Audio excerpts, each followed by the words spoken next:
देखिए मैंने जो अध्ययन किया वो बेसिकली इस सवाल पे था कि जो अभी तक शोध हुए हैं सिर्फ कोसी के बारे में नहीं, तमाम नदियों पर, कि नदियों को नहीं बांधा जाना चाहिए।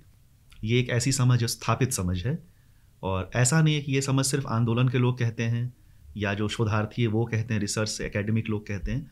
अगर आप चूंकि मेरा फोकस इंडिया साइड पे था, तो आप इंडिया में अगर शुरुआत का पॉलिसी स्टेटमेंट देखें, 1954 में कोई नीति नहीं थी बाढ़ प्रबंधन की, कुछ स्टेटमेंट थे। कहीं ना कहीं आने वाले दशकों में हमें बाढ़ के साथ एक समायोजन स्थापित करना है। तो मेरे लिए कौतूहल का विषय रहा कि जब हर तरह के लोग सोसाइटी में जो पार्टिसिपेंट हैं, एक्टर्स हैं, वो ये मानते हैं कि नदियों को नहीं बांधा जाना चाहिए, और फिर कालांतर में जो शोध हुए उन्होंने स्थापित किया कि उससे समस्या और ख़राब होती है। तो मेरे लिए एंट्री पॉइंट ये था कि जब इतनी आलोचना है, ये स्थापित है कि इससे इकोलॉजी, सोसाइटी, आपकी अर्थव्यवस्था जो जल आधारित थी, ये सब कुछ डिस्टर्ब होता है, तो हम इस नीति से अलग क्यों नहीं हटते, या इस नीति को ही कंटिन्यू क्यों करते रहते हैं। कोसी प्रोजेक्ट के समय जो तटबंध बने, कालांतर में उनको और सुदृढ़ किया गया, आगे बढ़ाया गया, चौड़ा किया गया। कौन से एक्टर्स हैं, कौन से ताकतें हैं, कौन से फैक्टर्स हैं जो इसी पॉलिसी पर हमें स्टिक करने के लिए मजबूर करते हैं, या क्या निहितार्थ है, किसको क्या लाभ है, तमाम तरह के सवाल थे। इसकी ज्योग्राफी ऐसी है क्योंकि ये पहाड़ से आती है और एकाएक फिर मैदान में पसर जाती है, तो इसका जो कोनिकल फॉर्मेशन है, डेल्टाइक फॉर्मेशन, वो कहा जाता है कि एक समय में ये पूर्णिया में से बहा करती थी और धीरे धीरे कालांतर में पेंडुलम की तरह घूमती हुई ये दरभंगा को भी छूने लगी। तो एक ऐसी भूभाग को अगर आप देखें, तो कोई भी ज़मीन जो है उसका निर्माण कोसी की गाद से हुआ, और फिर वही कोसी उस गाद को उलट पुलट करते रहती है, कभी कहीं बहती है, कभी कहीं बहती है। तो ज़मीन कभी स्थिर नहीं रहा। और हमारी जो आम जो डोमिनेंट मॉडल ऑफ डेवलपमेंट, अगर आप उसको देखें, जो विकास की हमारी समझ है, वो लैंड पर सेंटर्ड है। आप किसी भी विकास का एक आयाम ले लें, सड़क, पुल, कोई भी इमारत बड़ी बनेगी, एयरपोर्ट, ये पानी में नहीं बनता। ये सब चीज़, ये सब कुछ के लिए ज़मीन चाहिए, और ज़मीन स्थिर चाहिए। कोसी में ये चुनौतीपूर्ण था। तो इसके लिए हम अगर कुछ फिक्शन में जाएं, जो वहाँ के आंचलिक उपन्यास को देखें, हिंदी में, मैथिली में, बांग्ला में भी हुए, वो बताते हैं कि उस समय आर्थिक और सामाजिक संरचना कैसी थी। तो बहुत से कुछ पत्रकार भी उन्होंने लिखा कि एक लश्करी सभ्यता है, इट्स अ कैंप कल्चर, कि आप यहाँ हैं, आज बोरिया बिस्तर बांधे दूसरी जगह चले गए। तो ये कोई ऐतिहासिक बात नहीं है। जब आज हम बात कर रहे हैं 8 जुलाई को, तो कल का डेटा ये है कि 4 लाख क्यूसेक के आसपास पानी है। कई सारे गांव में लोग को घर कट रहे हैं, और जैसे जिसको सुविधा हो रही है, नाव पर, ट्रैक्टर पर, कंधे पर, वो अपने घर को लेके जा रहे हैं। तो इस परिस्थिति में वहाँ की आर्थिक जो गतिविधियाँ थी वो भी तय हुई। वहाँ पर फिशरी बहुत ज़्यादा थी, वहाँ की जो खेती थी उसका भी जो ट्यूनिंग था वेदर के साथ और फ्लड के साथ, एक डिफरेंट काइंड का था।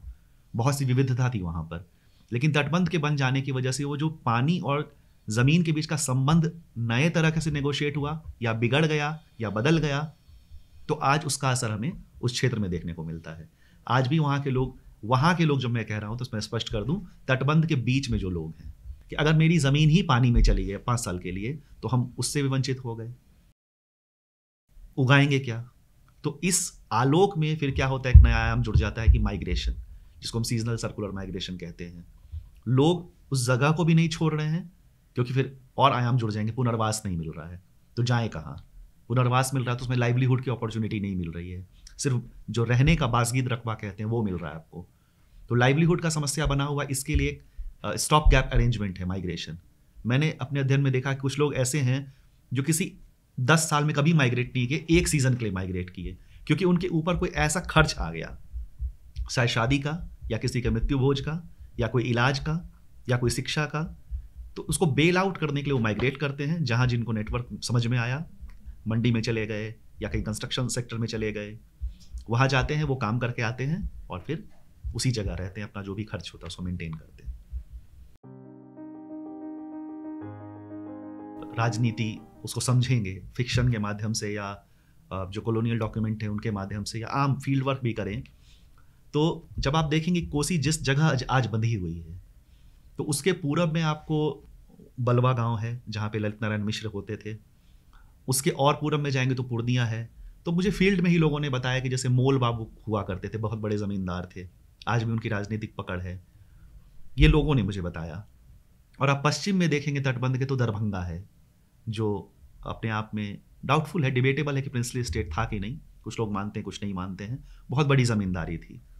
तो ये कौतूहल तो पैदा करता है कि क्या ज़मींदारों का निहितार्थ था, जो बड़े ज़मींदार थे, कि अभी जहाँ पे कोसी है, अभी मतलब 1954 में जहाँ जिसको बांधा गया, दोनों तरफ ऐसे ज़मींदार थे जिनके हित में था कि नदी वहीं रुक जाए ताकि उनकी ज़मींदारी सुरक्षित रहे। और उसके पीछे भी आप जाएंगे, जैसे कुछ और शोधार्थी प्रवीण सिंह ने रिसर्च करके बताया है कि जब कॉलोनियल स्टेट हुआ करता था तो वो डायरेक्टली एम्बैंकमेंट कभी नहीं बनाता था, वो लोगों पर छोड़ देता था, ज़मींदारों पर। तो ज़मींदार भी क्या करते थे, अपनी ज़मीन को बचाने के लिए थोड़ा सा एम्बैंकमेंट बना लिए, क्योंकि उसका स्केल लिमिटेड होगा। जब मॉडर्न स्टेट आएगा तो उसका स्केल बड़ा हो जाएगा, वो करोड़ों करोड़ की पूंजी लगा करके अपनी तंत्र और व्यवस्था लगा के बनाएगा, एक छोटा ज़मींदार उस हिसाब से बनाएगा। तो वहाँ पर क्या होता था कि जैसे तटबंध के साथ एक प्रॉब्लम क्या है कि आप कहीं भी बनाएंगे तो एक साइड नदी और एक साइड ज़मीन हो जाएगी। तो जैसे ही आप एम्बैंकमेंट डालते हैं, कोई उसका बेनिफिशियरी होगा और कोई उसका लूज़र होगा। ये नॉन नेगोशिएबल बात है, होना ही होना है। तो जब ज़मींदार एम्बैंकमेंट बनाते थे तो किसी और की ज़मीन की तरफ पानी बढ़ेगा, उनकी ज़मीन सुरक्षित होगी, जिसको हम कंट्री साइड और रिवर साइड कह देते हैं। तो अगला ज़मींदार भी कुछ करेगा उस रिस्पॉन्स में, वो ज़मीन बनाएगा, तटबंध बनाएगा। तो फिर आप देखेंगे, इसको प्रवीण सिंह कहते हैं कॉम्पिटिटिव कंस्ट्रक्शन ऑफ एम्बैंकमेंट शुरू हो गया। नदी दबती चली गई, तब जाकर के एक उस समय जो सिविल इंजीनियर्स थे कॉलोनियल स्टेट के, उन्होंने कहा कि नहीं, ऐसे तो नहीं चल सकता। मन मुताबिक कोई भी आप कहीं भी एम्बैंकमेंट बना रहे हैं ज़मींदार, ये चलने वाली बात नहीं है, इकोलॉजी के बारे में सोचना होगा। तब जाकर के एक धीरे धीरे क्राइटेरिया बना के कुछ ऑब्जेक्टिव क्राइटेरिया होना चाहिए। रिवर एक्सपर्ट दिनेश मिश्र कहते हैं कि लगभग 10 लाख लोग हैं भारत के हिस्से में जो तटबंध, कोसी तटबंध के बीच रहते हैं, और नेपाल के साइड में भी लगभग 1.5 लाख लोग होने चाहिए। इतने लोग हैं जो उस अंदर रहते हैं, आते जाते रहते हैं, माइग्रेशन करते हैं, और बहुत कम लोगों के पास बाहर पुनर्वास है। लेकिन इसमें एक पेंच और भी आता है कि आप जब कहते हैं कोसी तटबंध के अंदर बसे लोग, तो कोसी तटबंध आप किस साल तक का ले रहे हैं, क्योंकि एम्बैंकमेंट को लगातार थोड़ा थोड़ा करके बढ़ाया गया है। तो एग्जैक्ट अपडेटेड डेटा क्या है, इसके बारे में मुझे कोई स्पष्टता भी नहीं है। इस चर्चा का आयोजन करने का एक शायद पर्पस ये भी रहा था कि हम लोग ये जान सकें कि ये जो एक डिस्कोर्स है, दोनों ही साइड विश्वास का संकट है, क्योंकि क्लैरिटी नहीं है क्या हो रहा है ग्राउंड पे। और तटबंध के अंदर के जनजीवन के बारे में तो एक अलग तरह का एमनीसिया है, लोग जानना भी नहीं चाहते हैं, सरकार बताना भी नहीं चाहती है, मीडिया का प्रेजेंस नेग्लिजिबल है, थोड़ा बहुत जो जन आंदोलन काम कर रहे हो बताते हैं। तो तटबंध के अंदर अगर नदी बंधी है तो नदी के साथ जुड़ा जो भी समुदाय है वो प्रभावित हुआ है। जो मैं बता रहा हूँ, यही बात मुझे कोसी पीड़ित समाज के देवनारायण यादव ने बताई, जो राजविराज में उनका ऑफिस है, वो कोसी के अंदर जो 35 गांव लगभग है फंसे हुए नेपाल साइड में, उस पर काम करते हैं। तो ये भारत और नेपाल का जो विभाजन है, ये तो एक पॉलिटिकल बाउंड्री है। इस बाउंड्री का कद्र प्रकृति नहीं करेगी। नदी बहती है, आप उस पर लाख ढांचा खड़ा कर दें, तो नदी को थोड़ी पता है कि वहाँ एक बाउंड्री है, हमको भंसा कटाना है तब जाना है, वैसा तो होगा नहीं। तो इस आलोक में हमें समझना होगा, जैसे एक कॉन्सेप्ट भी आया है बायो रीजनलिज्म। हम इन पॉलिटिकल बाउंड्रीज और जो एडमिनिस्ट्रेटिव बाउंड्रीज है, रीजनल बाउंड्रीज है, जब हम नेचुरल रिसोर्सेज की बात करें या नेचुरल फोर्सेस की बात करें, तो हम एक बायो रीजन की तरह हमें इमेजिन करना चाहिए। जैसे हिंदू कुश हिमालय रीजन पूरा एक साथ इमेजिन करें, या कुछ लोग कहते हैं कि Himalaya is the water tower of Asia. तो आप उस स्केल पर आप जब नीति बनाएंगे तभी जाकर आप न्याय कर पाएंगे। अदरवाइज लोगों में सिर्फ एक भ्रम पैदा होगा कि उसको फायदा हो गया, उसको नुकसान हो गया। क्योंकि नीति जो बनी है वो तो 1954 में बनी, और 1954 में बनाया गया तो एक बैराज बना देंगे जहां पानी को रेगुलेट किया जाएगा। मेरा ननिहाल है, तो हम लोग जब वहां से गुजरते थे तो हम लोग कहते थे 56 फाटक आ गया, तो 56 गेट्स आर देयर। इंडिया उसको ऑपरेट करता है according to Indo Nepal treaty on Kosi. तो उसके बाद एक सवाल मेरे शोध का ये भी था कि नीति में क्या परिवर्तन आया। तो मुझे लगता है कि नीति में यही परिवर्तन आया कि एक वन टाइम इंटरवेंशन था कोसी प्रोजेक्ट, उसको हमने रूटीनाइज कर दिया, एक स्टैंडर्ड ऑपरेटिंग प्रोसीजर बन गया वाटर रिसोर्स डिपार्टमेंट का। उस साल भर का काम है कि किस महीने के किस तारीख तक आप क्या करेंगे। तो एक सवाल यहाँ ये भी उठता है ना, फिर आपदा का जो क्लासिकल समझ है हम लोगों का, आपदा के बारे में हम क्या सोचते हैं, झटके से आ गई, अनएवॉइडेबल है, ड्रास्टिक है, कैटेस्ट्रॉफिक है, अनमैनेजेबल है, ह्यूमन क्षमता के बियॉन्ड चला गया।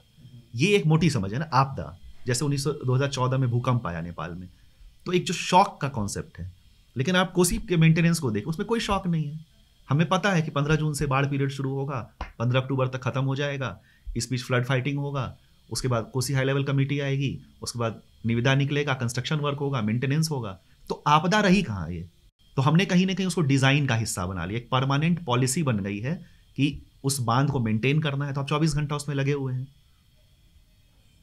तो नीति में परिवर्तन ऐसा कुछ नहीं है, क्योंकि मेरे कहने का मतलब है कि अगर एक स्टैंडर्ड ऑपरेटिंग प्रोसीजर बन गया, तो फिर वो आप चेंज का एलिमेंट कहाँ है उसमें? आप क्या पुनर्विचार कर रहे हैं? क्या आपने कहा कभी, कोई व्हाइट पेपर गवर्नमेंट का है कि हाँ हम तटबंध और नहीं बनाएंगे? ये बात सिर्फ तटबंधों की नहीं हो रही, नदियों को कंट्रोल करने की भी बात है। आप नए नए तरीके से नदी को पाइपलाइन की तरह मानते हैं। अजय दीक्षित जो वरिष्ठ एक्सपर्ट है, मेरे गाइड भी रहे हैं, उन्होंने हमेशा कहा है कि जो मॉडर्न साइंस है वो नदियों को पाइप वाटर की तरह समझता है, कि हम कहीं से भी नोजल लगा के घुमा लेंगे, कुछ भी कर लेंगे उसके साथ, लेकिन ऐसा है नहीं। देखिए, सीधी सी बात है कि जब आप नदी कहते हैं तो आप क्या मतलब उसका लगाते हैं? क्या सिर्फ पानी है वो, या उसमें सेडिमेंट भी है, क्या उसमें बायोडाइवर्सिटी भी है, क्या उसमें एनर्जी भी है? तो इससे एक कॉन्सेप्ट जयंत बंदोपाध्याय, एक और एक्सपर्ट है, उन्होंने कहा कि वेब्स की तरह नदी को देखना है, water, energy, biodiversity and sediment. लेकिन फिर से हम उसी पे आएंगे कि जो मॉडर्न साइंस का अप्रोच है वो रिडक्शनिस्ट अप्रोच है।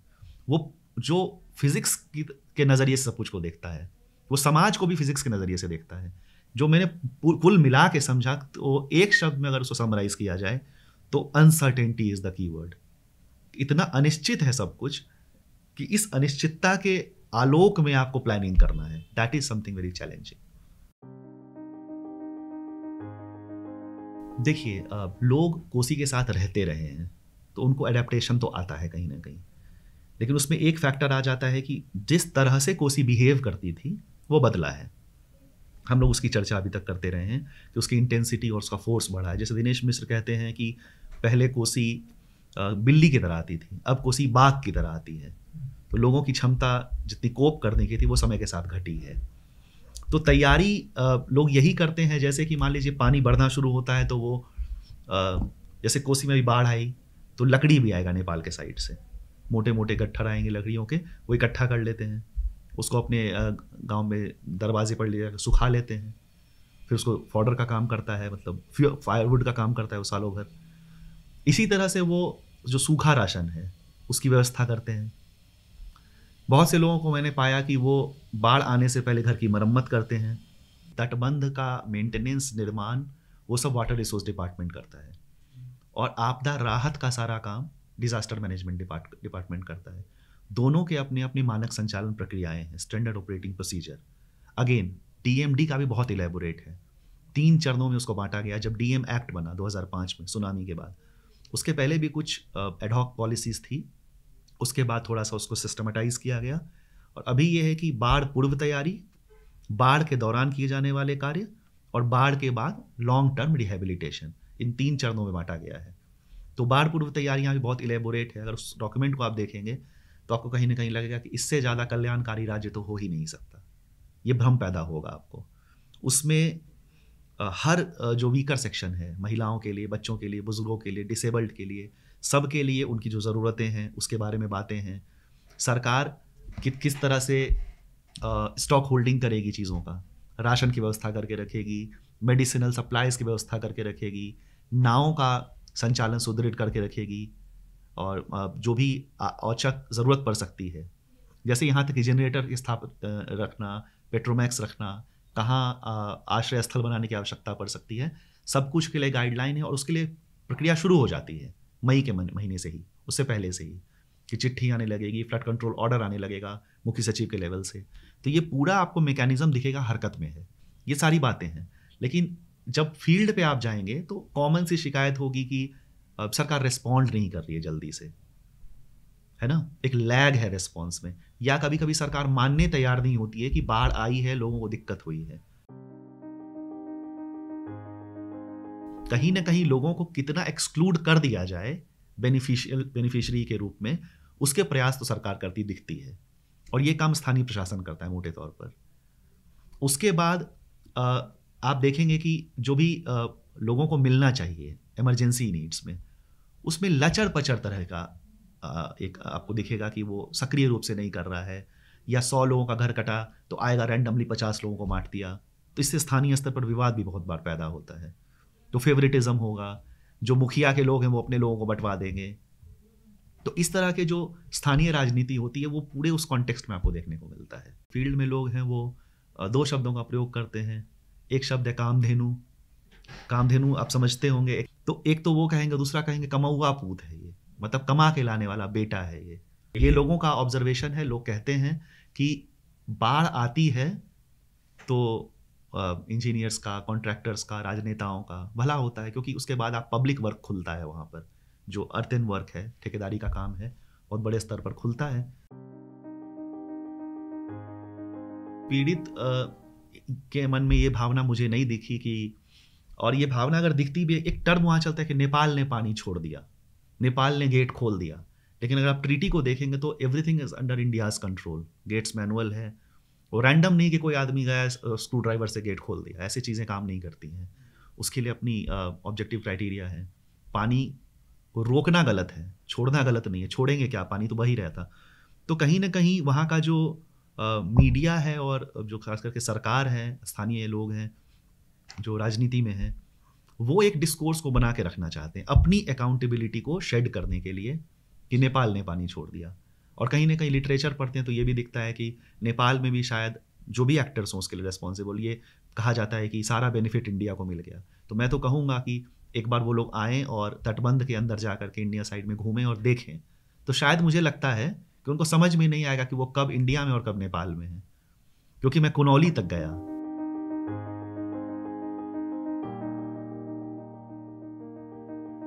एक दिन आएगा जब हम हिसाब मांगेंगे, एक दिन आएगा जब हम हिसाब मांगेंगे, हुआ जो क्यों हुआ इसका जवाब मांगेंगे।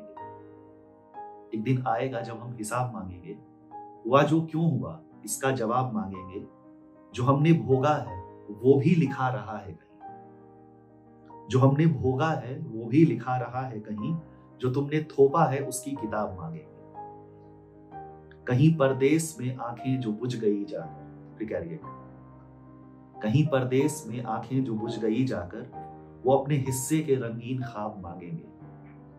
न हिम्मत हार साथी एक रोज आएगा, हमारे लोग गेहूं और गुलाब मांगेंगे। उकालो विज्ञापन मुक्त समाचार संस्था हो।